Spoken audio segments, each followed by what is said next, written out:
Hello students, welcome to AP classes and this is Abhishek. Back within the video tutorial on functions part 7. In this video tutorial, we are going to discuss about method overloading. In terms of examination, it is seen that we get direct question from methods or function overloading.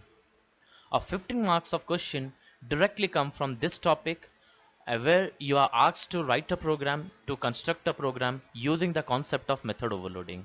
So today we are going to discuss each and every component of method overloading, how to construct a program using method overloading. Everything will be discussed in this video. So a lot to know, a lot to discuss as always, but before we begin, please subscribe my channel and like the video. Method overloading is a way you can have two or more methods with same name in a single class. So whenever you have a single class, you can have more than one method with same name.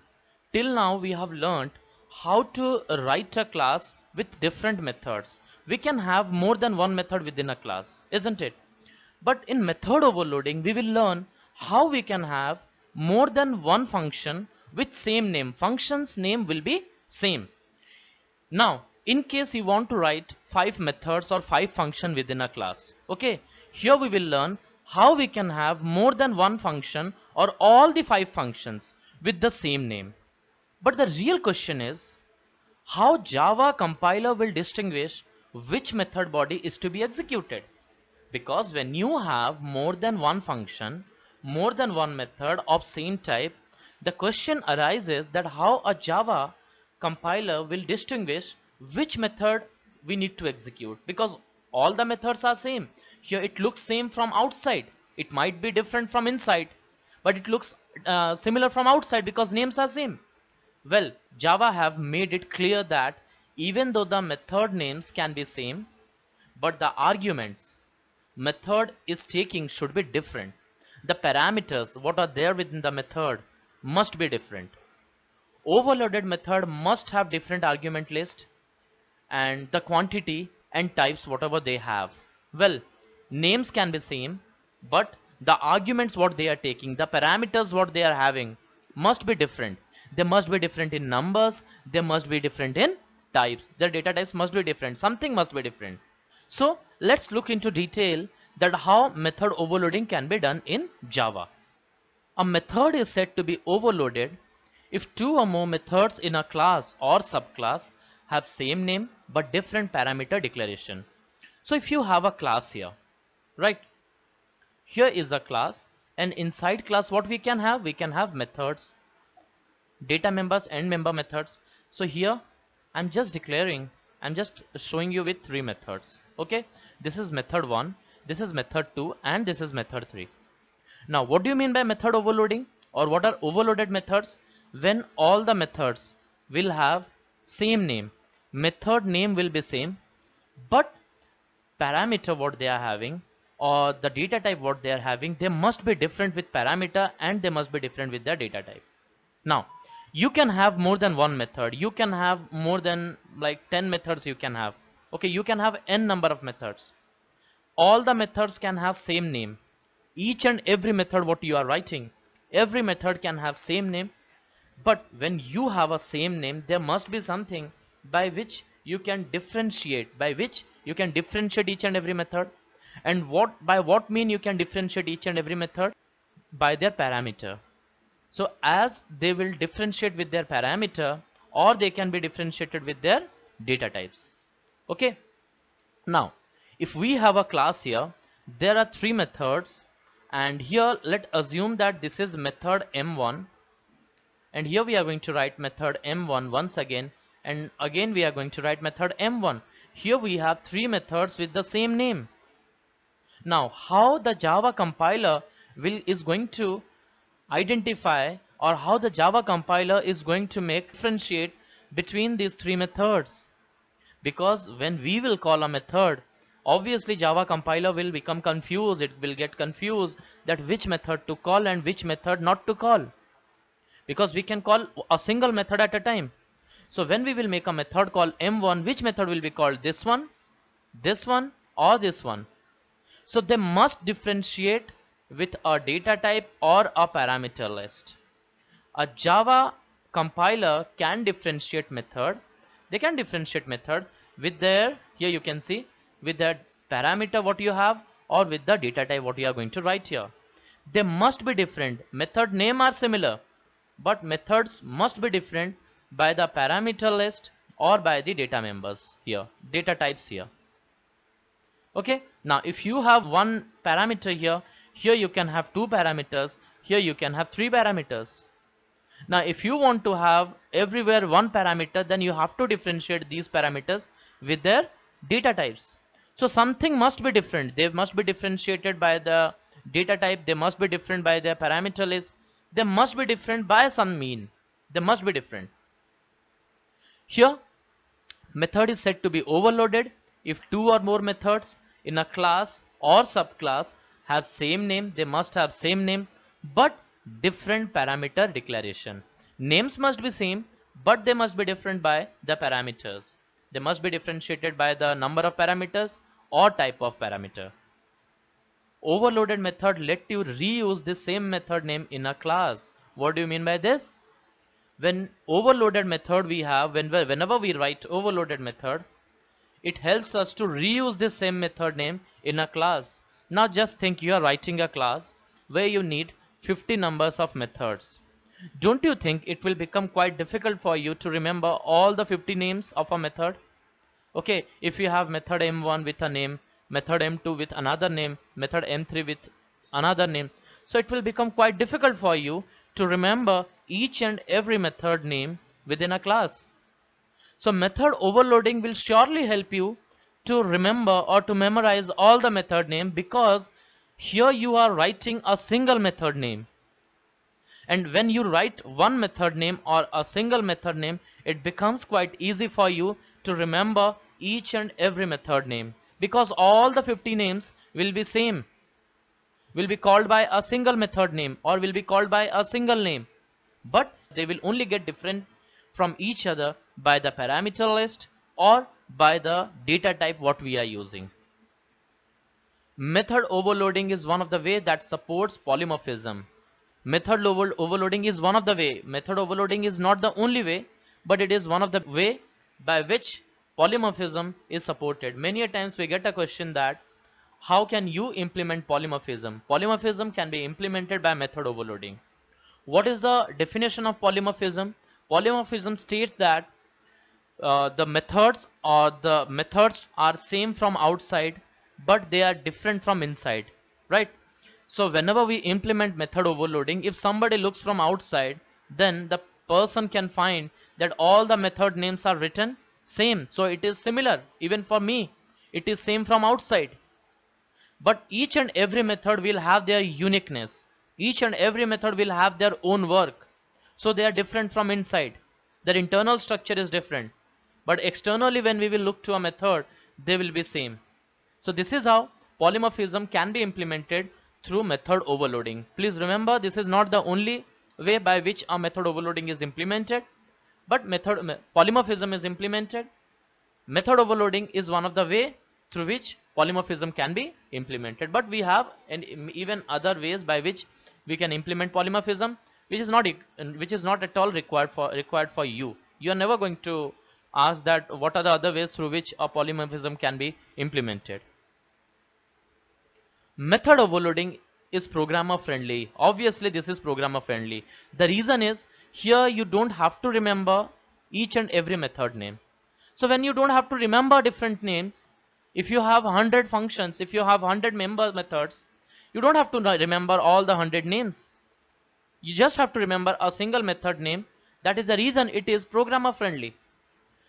Method overloading is programmer friendly. Polymorphic feature where a programmer needs to remember only one method name for similar type, right?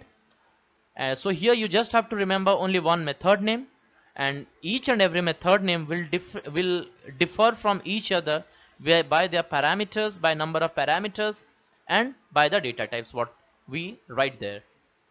The compiler takes care of calling the right function by looking at what type and number of parameters are passed. Well, I'm going to show you this one. Before proceeding with anything else, I'm going to show you this one, that how a compiler, how Java compiler is going to look into this matter, how the Java compiler is going to take care of calling a write function. Now let's look to this program. Here in this program, what basically we are going to do is we are going to make calculations of two numbers, right? So using one method we will do addition, another method will help us to do subtraction, third method will help us to do multiplication, and fourth method will help us to do division. But for addition, for subtraction, for multiplication, and for division, at least I need two numbers, right? Here I'm going to implement the concept of function overloading, or I'm going to implement the concept of method overloading. Now, public static void calc. Here I'm writing int a comma int b. Okay, and system dot out dot println sum equals to a plus b. So here we have a method with the name calc, which is going to calculate sum of a and b. I just need to have another method with the same name. Method name will be same, but which will make, or which will find the difference between a and b. Here we can write difference equals to, or subtraction I can write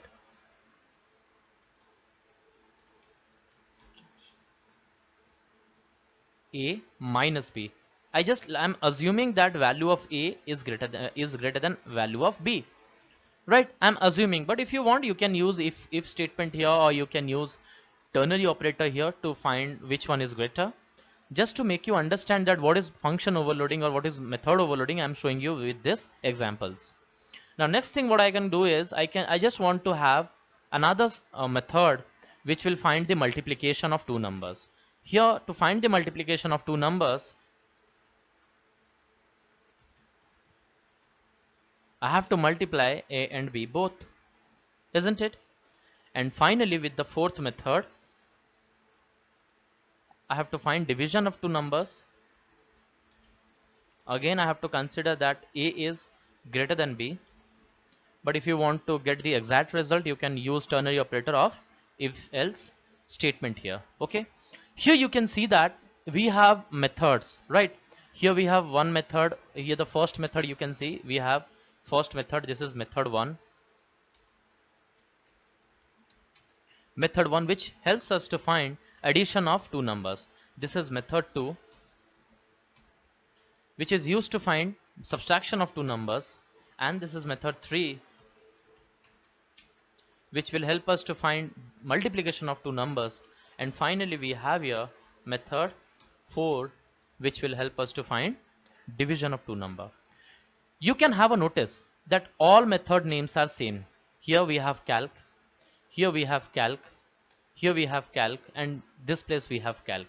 And even the parameters are same. We have two parameters each everywhere. We have int ab, here we have int ab, third one is having int ab, as well as fourth one is having int a and b.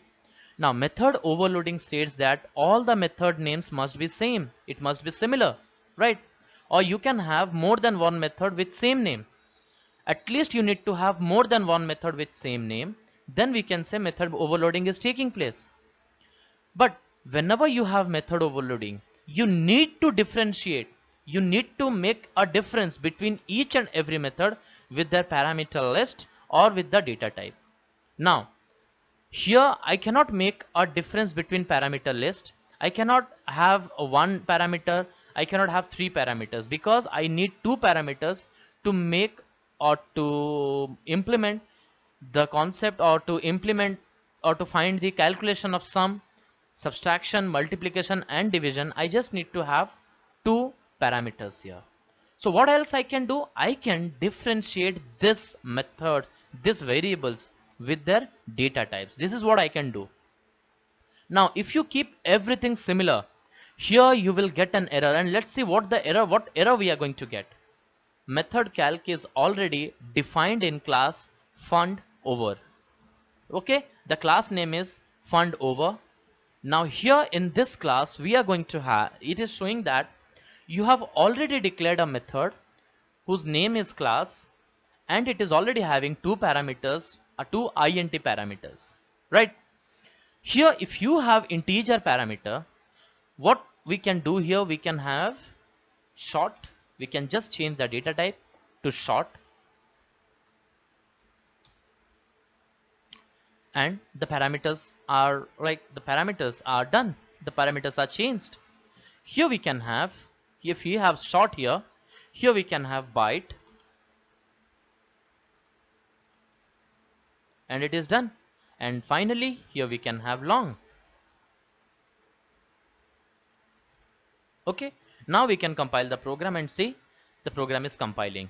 What is the reason program is compiling? The reason is, although the parameter list is same, the number of parameters are same. Here you can see we have two parameters here, we have two parameters here, we have two parameters here again, and here we have two parameters. Although the parameters are same, but they are differing by their data types.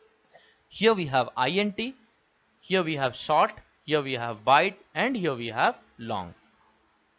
Now you must be thinking that, sir, instead of changing the parameter, can we change the name of variable by which they can be differentiated?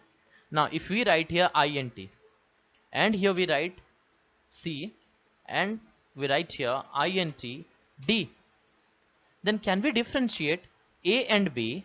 Can we differentiate these two methods with the variable name? Look here, when we talk about parameter, parameter is never known by its variable name. It is always known by the data type what you are using here. You might use here a, b, c, d till z, or whatever name you want you can use here, but that variable is of integer type. When you will send a number, a number is sent on the basis of data type. It is never sent on the basis of a variable. You can have any variable. Variables are the names, or they are the identifiers which is only used to hold a number, to hold a value. So when you will send an integer number, just remember or just think logically, when you will send an integer number, now the compiler will get confused that to which method it need to call, because even here there are two integer values, here two integer values are used. So which method to call? So a method cannot be differentiated with variable names. They can only be differentiated with the data type what is used, or by number of parameters what you are using. So even if you have different variables here, still it is going to give you an error. The reason is you have two integer variables here, and again you have two integer variables at this place. So you need to differentiate with their data type or with the parameter list, not with their variable name. Please make it a note that whenever you are writing a function overloading program, you need to differentiate each and every method with the parameter list or with the data type what you are using. Here we have to differentiate it with short. Okay, we can have same variable. As I said, variable will never matter here. The reason is these are the local variables, and here a and b is only limited to this place. They can be only used within this. Now this a and b can be only used within this. This a and b can be used here, and here this a and b can be used at this place, right? Now let's look to this. Let's declare a main method here, public static void main. Here I have taken all this as a static. The reason is I don't want to create an object. I want to keep things very simple. I don't want to create an object, so I'm not I'm not ignoring static here, because if I ignore static, if I don't write static here, once again I have to create an object.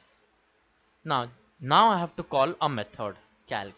Okay, so when I write calc 10, 20, look here, when I write calc 10, 20, when calc 10, 20 is written, let's compile this program.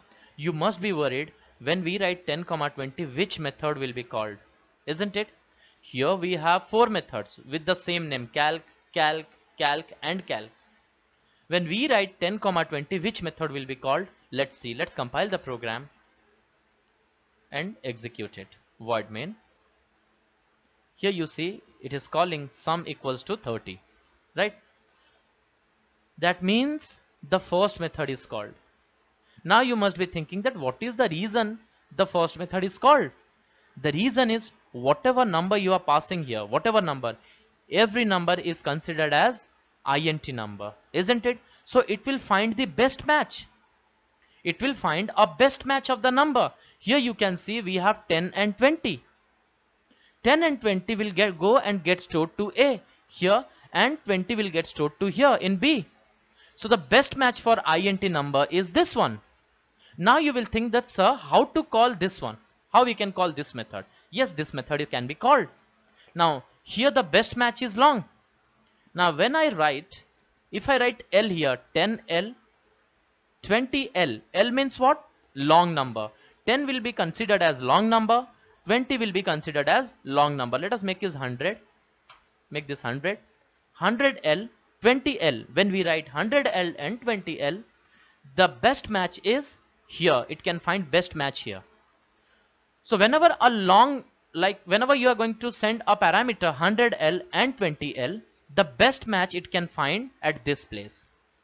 100 will get stored to A and 20 will get stored to B. The reason is long number cannot be stored to int, neither it can be stored to short, or not it can be stored to byte. It can be only stored by long. Let's compile this program and we'll see that it will find division. Yes, it is finding division, right? Now you must be thinking that, sir, okay, if we write L, then it will call long number, right? If we don't write L, then by default it will be considered as an integer number, and every time it will come to this method. Now we are also having short, we are also having byte. Then what to do? How can we call a method, or how a method can be called where a short data type is present or where a byte data type is present? The solution is, you have the solution like this. You can write int a equals to, here you can write, or int x equals to, not int, short, x equals to 10, okay, and y equals to 5. Now x is a variable of what type? Short type. Y is a variable of what type? Short type, right? And instead of writing the numbers here, you can write x and y. Let's compile this program. Just think, x is a what kind of variable? Short type variable. Y is short type variable. Best match, where you can find best match for x and y? Where you can find best match? Here we can find best match, right? Here best match is present. Let's compile this program and execute it. Yes, you can see that we can find subtraction here. Similarly, if you want to write call the method which is having byte, instead of short you can write byte. X and y will be considered as byte variable, and best match can be found here. The best match can be found at this place, right? So when you compile this program and execute it, it will find multiplication for you.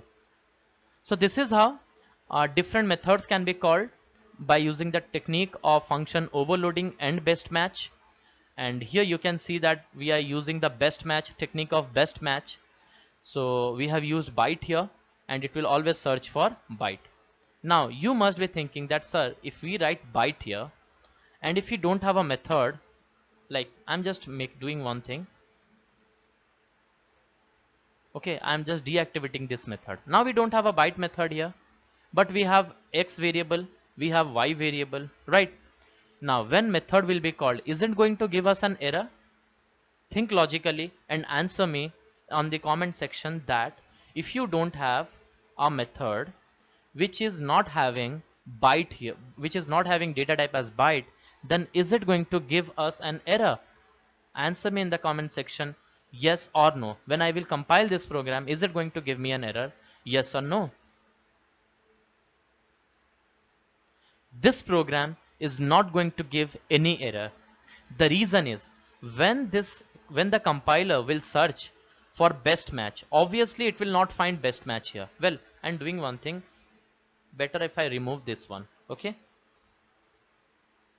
now when the compiler will search for the method which contains byte value or which contains byte data type, it will never find a method which is having byte data type. So the next data type where 10 and 5 can get stored, that is short. Okay, next to byte is short. So even if byte is not present, but still 10 and 5 can be stored to short, isn't it? You cannot store 10 and 5, the byte value cannot be stored to short.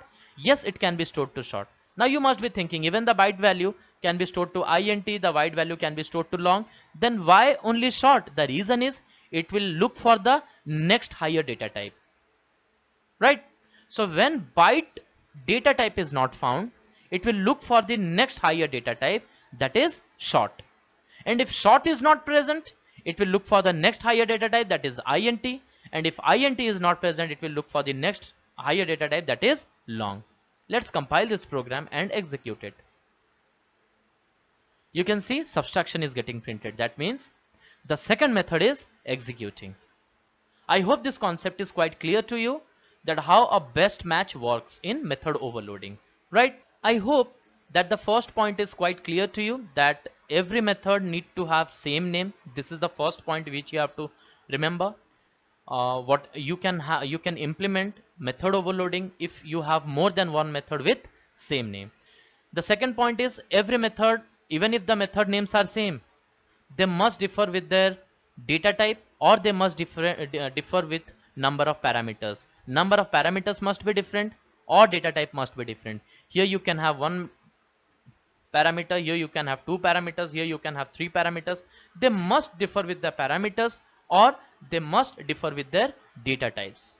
Third point states that, look, you must be thinking that if you have 5 methods here, I have 5 methods here, right? All the 4 method names are calc, then in that case method overloading can be implemented. It is not true actually. Here we can write like this. We can have calc 1 here, we can have calc 2 here, and both the method name can be same here. According to the definition, it says that if more than one method, here is one method, here is second method, if more than one method has a same name, it has same name but with different parameter list or data type, that can be called as method overloading. So at least you need to have two methods with same name, and here we are having two methods with same name. So this is method overloading. We are implementing the concept of method overloading. If you have 4 methods here, it is not at all necessary that all the 4 methods need to have same name. All the 4 methods needs to have same name. It is not at all required. You can have 2 methods with same name, and rest 2 can differ. It is up to you whether you want to keep all the names same, or you want to keep just 2 names or 3 names same. It is up to you how you are going to construct the program. It completely depends on you. So this is all about method overloading. So we are going to discuss some more features of method overloading and some new things about method overloading. Let's look to the rules of method overloading. What are the rules of method overloading? When an overloaded method is invoked, when you will invoke an overloaded method, invoke means when you will call an overloaded method, Java uses the type and number of arguments to determine which version of the overloaded method to actually call. What do you mean by this? See, in the program just now which I showed you, there the compiler was deciding which method need to be called with the data type, right? Although the method names are same, but which method you will call, it will be decided with the data types and how many parameters you are using. With that it can be decided, right?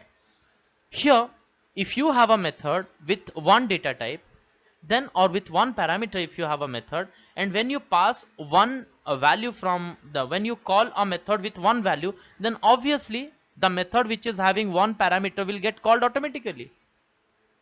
So here Java uses the type and number of arguments to determine which version of the overload method to actually call. Let us look to this with an example. You have a method with 3 parameters, right? The total number of methods are 2. There are 2 methods present here, and you can see that all the methods are written, both the methods are written with same name. Actually there are 3 methods, 2 methods are written with same name, and we have a main method here. Now these methods are differentiated with the parameter list. Here you can see we have 3 variables here with int, int and int. We have 2 variables here with int and int. So data types are same. There is no difference between data type. But by the mean by which they differ from each other, they are differentiated from each other is number of parameters. Here total number of parameters are 3. Here total number of parameters are 2. So when you write 10 and 20 here, when you write 10 comma 20 here, now tell me logically you think that which method will be called? What is the best match for 10 and 20? Because to call this method you need 3 parameters, 3 arguments you need. Here we are having 2 arguments, and to call this method you need 3 arguments, and to call this method you need 2 arguments. We have 10 and 20 here, isn't it? So obviously by default, or the compiler can decide that this method can be called, or this is the best match for this method call, right? This is the best match or this method to be called, because when we are going to call this method, A can store 10 and B can store 20, and after that 10 minus 20 will give you minus 10, and minus 10 will get printed here, right? Now instead of 10 and 20, if we add another number here, 30, then what will be the best call, or what will be the best match? Here we have 3 arguments, and here you have 3 arguments, 3 parameters here. So 10 will get stored to A, 20 will get stored to B, and 30 will get stored to C. So this is how the compiler is going to decide which version of method. Which version means this is one version, this is another version. So don't get confused with version, because when you look for an application, when you look, it shows you version 1.4, version 2.5, it shows you like that. So here don't think that we will have version 1.4, 1.5. It's not like that. Here version means we have a method with 3 parameters, with all the parameters as int. Here we have a method with 2 parameters, with all the parameters are int. So here the version contains 3 parameters, here the version contains 2 parameters, right? So whenever you are going to do a method call, the compiler is going to find which version of method to be called. Here we are having a method which is having 3 parameters. Here we are having a method which is having 2 parameters. Let's compile this program and execute this. So it will print sum equals to 10 plus 20 plus 30, that is 60. Yes, right? I hope that the first point is quite clear to you. When an overloaded method is invoked, when it is called, Java uses the type or number of arguments. It can be decided by number of arguments, how many arguments you are using, which method to be called, and what type of argument you are using. So it is decided by type of argument and number of arguments to determine which version of the overloaded method to actually call.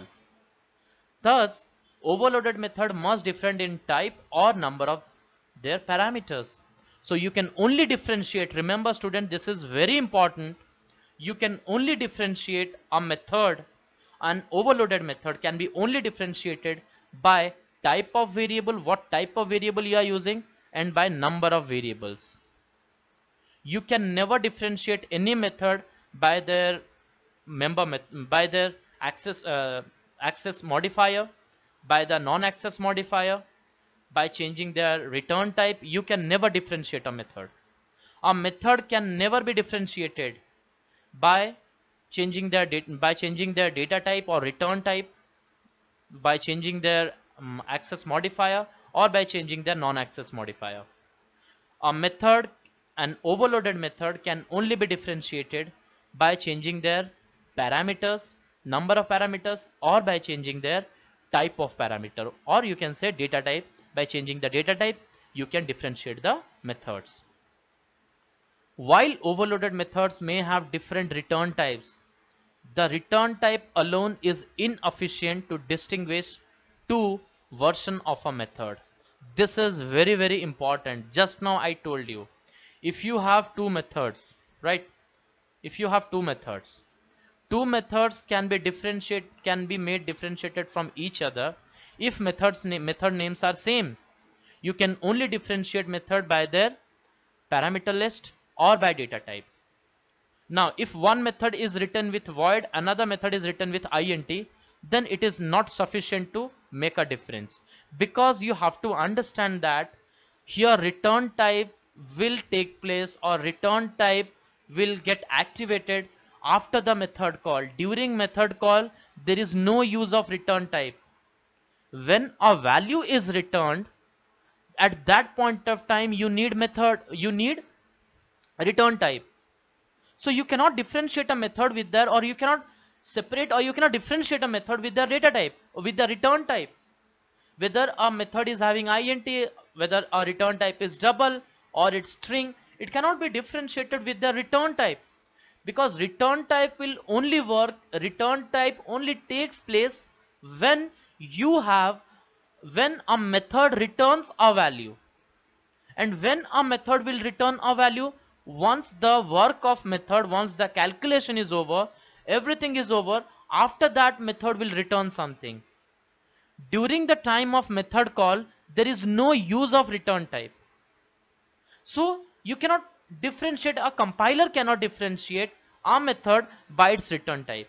Even if you have all the return types as different, but rest all things are same, it is going to give you an error. Let's look to this with an example. Look to this example. We have two methods here. One is calc method, another method name is calc, with same data type, with same parameter list. Here we have two integer variables, here we have two integer variables. Name and parameter list are same. Name and parameter list are same in method 2 also. Here I have made a small change.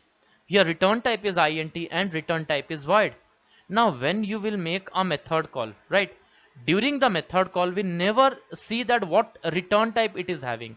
Return type will only work when a method will return something. So once the method call is done, when you are over with all kind of calculation, then you decide whether what value to return to the caller module, right? But in this case, here in this case, you can see that we have only made a change to the return type. Now you must be thinking this is one of the example of method overloading. No, it is not the example of method overloading. This will give you a compile time error. Let's compile this program. Same error you are going to get. Method calc int is already defined in class fundover. So it's showing that you are having a class fundover where you have a same method where both the methods are written with same name and same parameter list. So kindly make a change to the parameter list or make a change to the data type here. Okay, so method is never differentiated. A method can never differ by its return type. Whether you write here int or you write here double, whatever it is, it can never never make a difference between two methods. It can never differentiate two methods. So if you want to make a difference between two methods, if you want to differentiate between two methods, you have to make a change with their data types, or you can say you can make a change to their parameter list. Now you must be thinking that if we make a change to the access modifier, then there will be a difference. Look students, here I am writing protected and here I'm writing public. Once again, protected and public is only applicable outside this class. Inside a class there is no restriction for a method. If I have a method here void main, there will be no restriction whether you write here public, where you write here protected, or you write here private, or whether it is default. It will not make any change, or it will not put any impact on this method. Public, private, protected or default, whatever it is only applicable outside a class. Whether other classes can access this methods or not, it is decided by protected, public, private or default. But inside a method you can never make a change. Remember, you can never put an impact, you can never keep a restriction within a class. You can never make a restriction for each other. Here you are having one method, here another method, third method. You can never put a restriction for anyone inside a method, right? Whether you make a change to access modifier, or you make change to non-access modifier, or you make change to return type, okay, function overloading cannot be implemented. Function overloading can only be implemented if you have same class name, if you have same method name but with different parameter list or different data types. So if I want to implement here, then what I have to do, I have to make some changes to this place. Look, a little change is done here. Here we have int ab, here we have double ab, right? Here we have int ab and here we have double ab. Now when you write 10 and 20, 10 and 20 both are integer value, it will go to this place. When you write 10.0, one is double and another one is int. So the best match we can find here, one is double and the other one is int. You can compile this program and the program can be executed after this. I hope that the third point is quite clear to you, that while overloaded methods may have different return type, the return type alone is insufficient and overloaded method cannot be recognized, cannot be differentiated by the use of return type. If you want to distinguish between two methods, you have to make change to their parameters. The fourth one says that when Java encounters a call to an overloaded method, it simply executes the version of the method whose parameter match the arguments used in the call. So whenever you make a method call, right? Whenever you make a method call, wherever the best match will be found, that method will be executed. Okay, in the example I showed you, we had two integer values. Okay, we had two integer values, and in another method we had one double and one integer value. So when we will pass two integer value, obviously it will go to the method which is having two integer value. When we will call a method with one integer and one double, then surely it will come to this method, right? Whenever you make a method call, whenever method call is done, it finds the best match, and a method is invoked or a method is called. Now look to the other rules what are written here. Overloaded method must differentiate argument list either number or type of arguments. Okay, whenever an overloaded method is written, they must differentiate each other by number or type of argument. The argument must change or their number must change. The type of argument what you are using, that must be different, or number of argument must be different. Everything cannot be similar, everything cannot be similar to each other.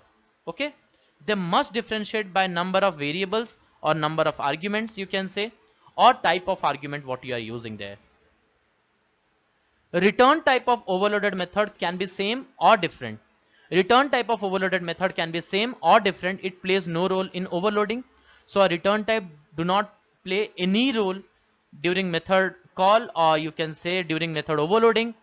Whatever data type, whatever return type you are using, it is not going to play any role. Access modifier, private, public, protected, can also be same or different for method overloaded, for overloaded methods. So here access modifiers what you are using, it can be private, public or protected, whatever it is, can also be same or different for overloaded methods. Whenever you have overloaded methods, access modifier do not play any role. So here one thing we are very sure, that in an overloaded method, access modifier do not play any role, return type do not play any role, non-access modifier like static do not play any role. So what are the factors which actually affects method overloading? The factors are, they must differentiate each other by number of parameters what you are using. Again and again I am telling you, number of parameters. It can be 1, it can be 2, it can be 3, it can be 4, anything. And if you have same number of parameters, then they need to differentiate from each other by data type what you are using. If one is int, the other one must be double. Two methods with the same name but in different classes can still be considered overloaded if one class inherit another So this point is actually not for you. This is not at all required for you. Students, do not read the fourth point. Okay, it is not required for ICSE point of view. So when I say that it is not required, you don't have to read this.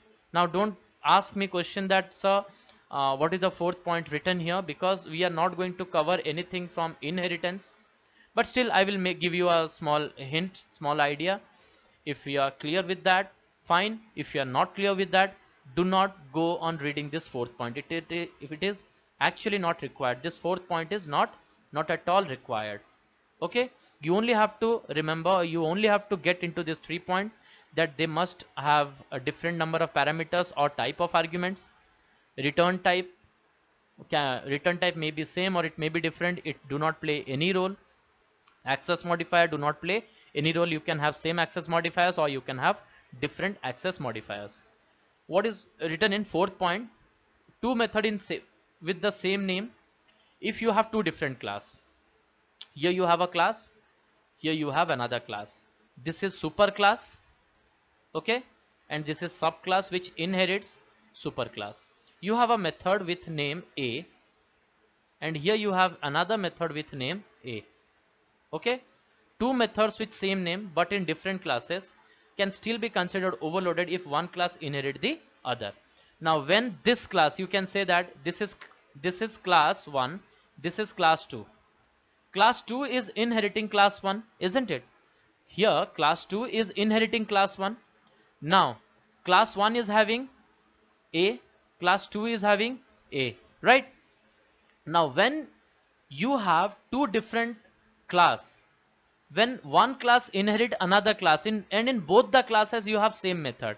Here you have a class which is having a method A, here you have a class which is having method A, and method class 2 inherits class 1. Class 2 inherits class 1. In that case you can say that both the methods are overloading to each other. Both the methods are overloading. Okay, now if class 2 do not inherit class 1, then they are not implementing the concept of method overloading.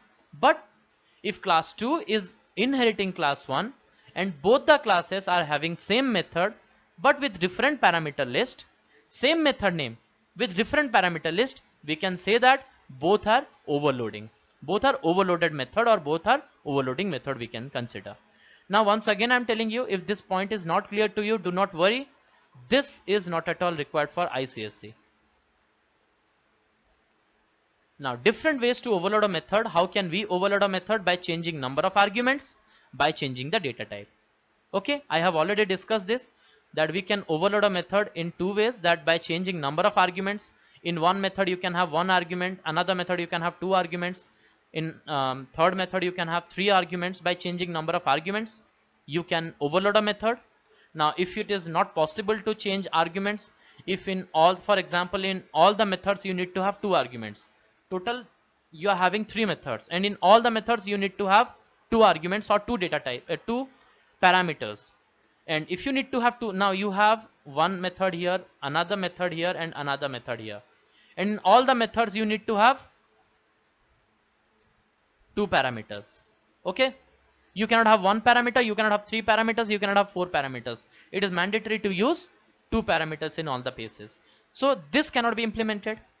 Changing number of arguments, you cannot change number of arguments. In this case what you can do, change the data type. Here you can change the data type. You can make it int, you can make it int double, you can make it short int, whatever it is, they need to be changed with the data type.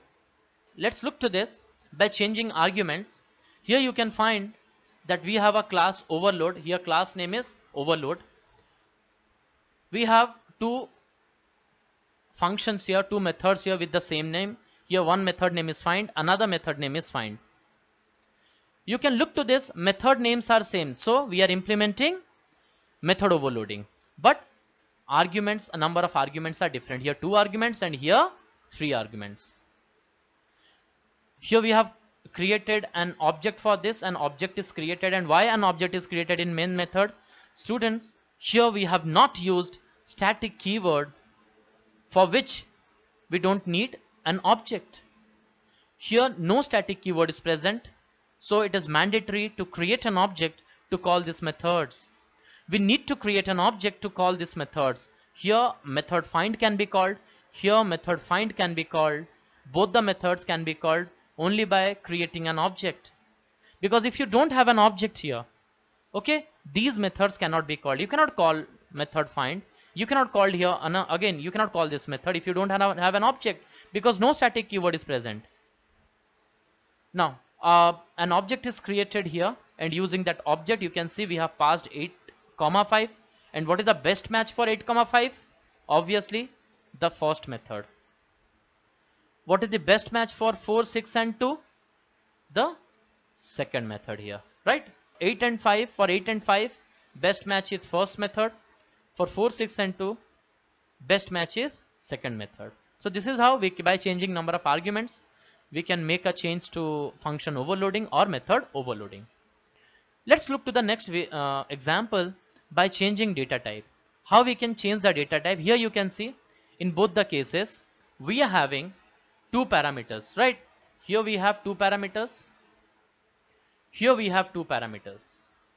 Okay, but because we are not making any change to number of arguments or number of parameters here, so no change is done to their parameters, but data types are changed. Here int and int is used, float and float is used. So from main method, when you will pass 8 and 5, the best match for 8 and 5 will be this one, because 8 and 5 is int value or int numbers. It can find its best match in the first method. 4.0 and 6.0 both are having best match in the second method, because here 4.0f, 6.0f are the float value. These are the float values. Here you can see these are the float values, and best match can be found here. Okay, float A and float B, here best match can be found. And you know that we cannot store a float value to integer variable, right? I hope this part is quite clear to you, that how to make changes or how to make a change to function overloading by changing arguments, or how to implement function overloading by changing arguments and by changing data types. Can we overload a main method? The question is, can you overload a main method? Is it possible to overload a main method? Yes, main method can be overloaded. Just change number of parameters, it can be done. Yes, we can overload main method. Here you can see we can overload main method. A Java class can have any number of main methods, but run the Java program, which class should have main method with signature as public static void main string args. Well, I will make one thing very clear here. In BlueJ, you will not find any error if you don't write string args. If you don't write public static void main, you are not going to find any error. But if you are using any other professional IDE like NetBeans, if you are using Eclipse, if you are using IntelliJ, any other IDE if you are using, in that case you will find an error if you don't write public static void main string args. So what is written here, that you can have n number of main method, right? You can have any number of main method, not an issue. But remember, you can have any number of n method. Let us assume we have three numbers of main method here. Okay, method name is main, here method name is main, here method name is main, and here method name is main. We can have any number of main method, but we need to have, it is mandatory to have a method in the program which will be written as public static void main string args. So let us assume that the first method is written with public static void main args. Okay, and after that you can have any number of main method with different parameter list, and it can execute. So main method can also be executed. Main method can also be overloaded in a program. We can have method, we can implement the concept of method overloading in main method or using main method, but to be careful that we need to have one main method with the name public static void main string args. After that you can make changes to the argument. Here you can make changes to its argument. Here we have one argument, after that you can have two arguments, third main method can have three arguments. If you do any modification to this signature, compilation will be successful. Okay, if you do any modification to this signature, compilation will be successful, but not run the Java program. We will get the runtime error as main method not found. Well, This I will tell you in ICC point of view, this main method concept is not at all important. Just I made it clear that if you are going for any professional course in future, if you are going to make a career using Java, then it will be quite easy for you to understand the concept, right?